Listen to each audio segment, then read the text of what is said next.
ప్రధాన అంశాలు 10 ఉన్నప్పటికీ దాదాపుగా అన్ని సామాజిక వర్గాలు అన్ని స్థాయిల్లో ఉన్న సమస్యలు డిమాండ్ తోటి 23 అంశాన్ని ఒక ప్లాన్ ఆఫ్ యాక్షన్లో ఎన్నికల్లో మేము ప్రకటిస్తున్నాం.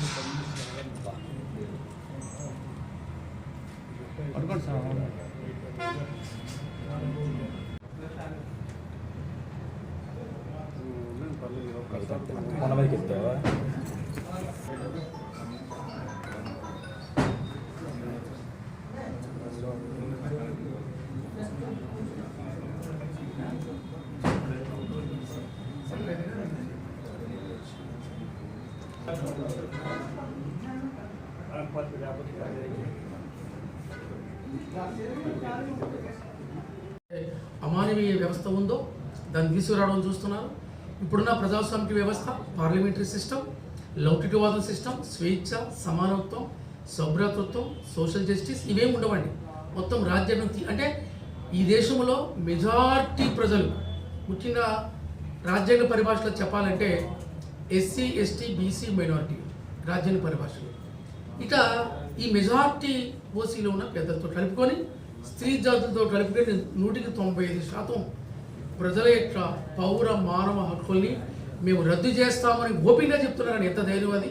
దానికి కారణం ఏంటంటే మొత్తం ఇప్పటికే మీకు తెలుసు దేశ సంపదల్ని అన్నీ కూడా విశాఖ స్టీల్ ప్లాంట్తో సహా కేంద్ర రాష్ట్ర ప్రభుత్వాన్ని, బ్యాంకులు, ఇన్సూరెన్సులు, అదేవిధంగా పోర్ట్ ట్రస్టులు, షిప్ యార్డులు, విమానాశ్రయాలు, రైల్వేస్, కేంద్ర ప్రభుత్వ సంస్థలు అన్నీ కూడా అంబానీ దానికి అమ్మేశారు. దాదాపుగా అంటే కొద్ది గొప్ప కొన్ని ఉన్నాయి. చివరికి పోస్ట్ ఆఫీసులు మొదలట్లేదు. అంటే కేంద్ర ప్రభుత్వ సంస్థల్ని, ఈ దేశ సంపదల్ని, సహజ వనరుల్ని మొత్తం కేవలం గుజరాతీ 3% మార్వాడీల చేతుల్లో ఈ దేశ సంపదను పెట్టడం కోసం వీళ్ళు ఒక భారీ కుట్ర చేశారు. ఇక ఈ నాటకాలన్నీ తీసేసి రాజ్యాంగమే తీసేస్తే అయిపోవాలా, నూరు మూసుకొని బానిసలుగా పడి ఉంటారని చెప్పి ఒక భయంకరమైన దుర్మార్గం చర్య జరుగుతుంది. అందరికీ దళిత బహుజన పార్టీ తరఫున జై భీములు తెలియజేస్తున్నాం. నా పేరు వడ్లమూరి కృష్ణస్వరు. ఈ పార్టీ జాతీయ కమిటీ అధ్యక్షుడిగా పనిచేస్తున్నాను. సుప్రీంకోర్టులో కూడా న్యాయవాదిగా ప్రాక్టీస్ చేస్తున్నాం. ఇప్పుడు దేశవ్యాప్తంగా ఆంధ్రప్రదేశ్లో కూడా జరుగుతున్న సాధారణ ఎన్నికల సందర్భంగా దళిత బహుజన పార్టీ తరపుని అభ్యర్థుల్ని ఇప్పటికే కోస్తా జిల్లాలు కానీ, రాయలసీమ కానీ, ఉత్తరాంధ్ర జిల్లాలో కూడా పార్టీ అభ్యర్థుల్ని ఖరారు చేయడం జరిగింది. ఈ సందర్భంగా ముఖ్యంగా విశాఖపట్నం సిటీలో పార్టీ అభ్యర్థుల్ని ఇక్కడ వరకు ప్రకటించే నిమిత్తము, అదేవిధంగా ముఖ్యంగా దళిత బహుజన పార్టీ ఎన్నికల మేనిఫెస్టో విడుదల చేయాలని నిర్ణయించడం జరిగింది. అది కూడా సిద్ధం చేయడం జరిగింది. ఆంధ్రప్రదేశ్ జాతీయ స్థాయిలో దళిత బహుజన పార్టీ తరపున plan of action of the elections ఎన్నికలకు సంబంధించిన మేనిఫెస్టో ఒకటి విడుదల చేస్తుంది. ఆ సందర్భంగా ప్రెస్ మీట్ పెట్టడం జరిగింది. ముఖ్యంగా సామాజిక సమస్యలు, దీన సమస్యలు, జీవన సమస్యలు, అన్ని రకాల సమస్యల పరిష్కారం దొరుకుతాయి పొలిటికల్ పవర్ సాధన ద్వారానే. ఈ దేశంలో, ఈ రాష్ట్రంలో మరి మెజారిటీ దళిత బహుజన ప్రజల సమస్యలు పరిష్కారం అవుతాయి తప్ప జగన్ వస్తే, బాబు వస్తే, పవన్ వస్తే నాటకాలన్నీ కాదు. వీళ్ళంతా ఆర్ఎస్ఎస్ ఏజెంట్లు, నరేంద్ర మోడీ పాలేరు. ఇది క్లియర్. వీళ్ళు నాటకాలు చూడండి, పార్లమెంట్లో అన్ని కూడా నాటకాలు చేస్తున్నారు. మొత్తానికి మెజారిటీ ప్రజల్ని వాళ్ళ రాజకీయ పబ్బం కోసం, వాళ్ళ రాజకీయంగా వాళ్ళ మీద కేసులు, ఆర్థిక నేరాలు, భయంకరమైన కేసులు తప్పించుకోవడం కోసం ఏమంటే మొత్తం ఈ రాష్ట్ర భవిష్యత్తుని మన రోడ్డుపాలు చేసి మేము రాజ్యాంగం తీసేస్తాము, మీ కర్మని మీరు ఏం చేసుకోండి అని డైరెక్ట్గా ప్రకటిస్తుంటే సిగ్గు లేక మన నాయకులందరూ పోయి వాళ్ళ కాళ్ళు పట్టుకోవడం చాలా దారుణం.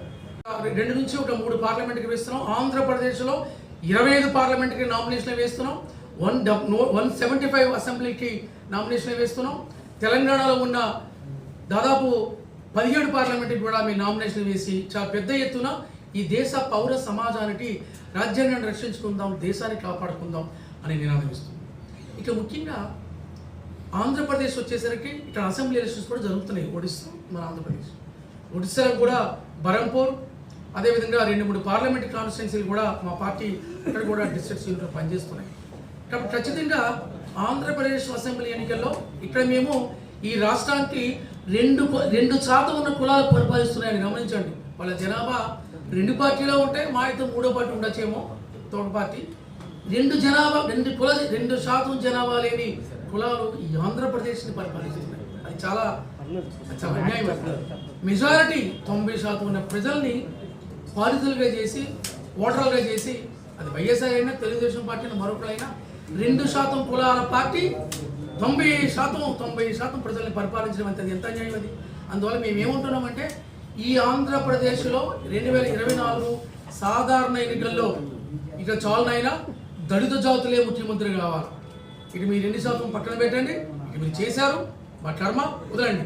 2% ఉన్న మీరు ఈ రాష్ట్రాన్ని పరిపాలించడం సామాజిక అన్యాయం, అన్సోషల్ జస్టిస్. కాబట్టి 90% ప్రజలున్న దళిత బహుజన జాతులే ఈ రాష్ట్రానికి ముఖ్యమంత్రి కావాలి. అది ఎస్సీలైనా, ఎస్టీలైనా, బీసీలైనా, మైనార్టీలైనా దళిత బహుజన జాతులు ముఖ్యమంత్రులు అవ్వడం ద్వారా మాత్రమే మన సమస్యలు పరిష్కారం అవుతాయి. కుప్పంలో చంద్రబాబు మీద నామినేషన్ వేస్తాం. ఇప్పటికే పిఠాపురంలో మా పార్టీ జిల్లా ఇన్ఛార్జ్ అట్లా పవన్ మీద కూడా నామినేషన్ వేస్తున్నాం. దాదాపుగా 175 అసెంబ్లీలు కూడా ఈ రాష్ట్ర ప్రజల భవిష్యత్తు కోసం మేము ముఖ్యంగా ఒక రాజకీయ పోరాటాన్ని ప్రారంభించాం. వాడు ఏదో నవరత్నాలు, ఆరత్నాలు నాటకాలని చెప్పి మొత్తానికి ఈ రాష్ట్రం లూటీ అయిపోయింది. ముఖ్యంగా ఓట్ల మీద వ్యాపారం చేసుకునే జగన్మోహన్ రెడ్డిని దళిత జాతులను ఎత్తిమే పెట్టుకొని ముఖ్యమంత్రిని చేశారు. కనీసం ఆ విశ్వాసం లేని జగన్మోహన్ రెడ్డి అదే దళిత జాతుల యొక్క రాజ్యాంగబద్ధమైన 18 స్కీమ్స్ని రద్దు చేసి పడేశారు. ఎస్సీ ఎస్టీ సబ్ ప్లాన్ దాదాపు సంవత్సరానికి 18,275 కోట్ల రూపాయలు. స్పెషల్ బడ్జెట్ వేరు, జనరల్ బడ్జెట్ వేరు. ఎస్సీ ఎస్టీ స్పెషల్ బడ్జెట్లో 175, 18,275 కోట్ల రూపాయలు ఈ 5 ఏళ్ళగా మొత్తం దోచుకున్న పరిస్థితి.